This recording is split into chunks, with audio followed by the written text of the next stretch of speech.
अध्याय 13. आब्राम आणि लोट. आपले सगळे धनदिरवे घेवन आब्राम आपले बायले सवे इजिप्तात तावन नेगेबाक गेलो आणि लोटही ताचे सवे गेलो. आब्राम भोव ग्रेस्त असलो. ताचे लागीं जानवरां, रुपे आनी भांगार असली. नेगेबांतलो भायर सरून जाग्यां जाग्याक पैण करीत बेतेलाच्या वाटेन तो गेलो. बेतेल आनी आई मदें ताणें आदीं तंबू मारिल्लो ते सुवातेक पावलो. तेच सुवातेर ताणें आदीं एक वेदी बांदिल्ली. थंय ताणें देवाचें नांव उलो मारलें. आब्रामा संगी आयिल्ल्या लोटाकी बोकरे, गोरवां आनी तंबू आशिल्ले.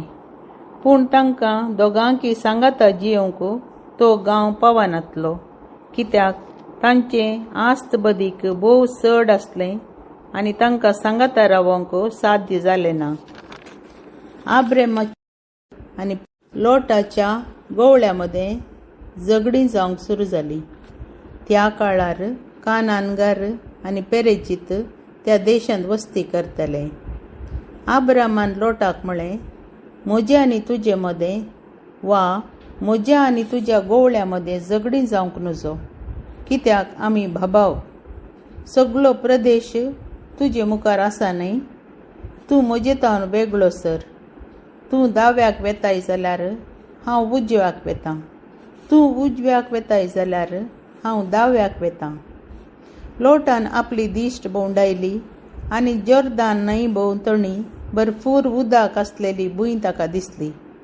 सर्वेस्परान सोदोम आनी गोमोर्रा नाश करचे आदीं जोवर पर्यंत विस्तारलेलो तो जागो सर्वेस्पराच्या उद्याना परी इजिप्ताच्या देशा परी आसलो. देखून लोटान जोर्दान न्हंये भोंवतणीचें फालकें विंचलें आनी तो उदेंती वाटेन गेलो. अशें ते एकामेका तावन वेगळे सरले.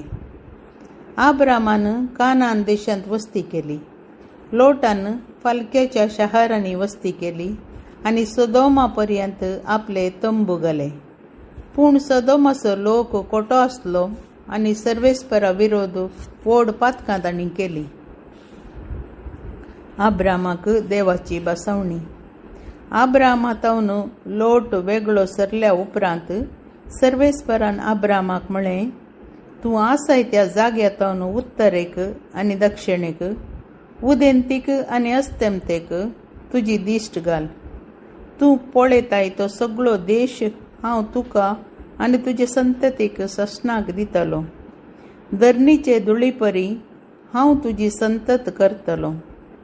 जर कोण एकलो धरणीचे धुळीचे कण मेजूंक सकत तर तुजी संतत मेजूंक शकतलो. उठ आनी हो देश लांबायेक आनी रुंदायेक भोंवन पळय, कित्याक हो देश हांव तुका दितलो. उपरांत आब्राम आपले तंबू घेवन हेब्रोनांत मामरेच्या पवित्र रुखा लागीं वस्ती करूंक गेलो. थंय सर्वेस्पराक ताणें एक वेदी बांदली.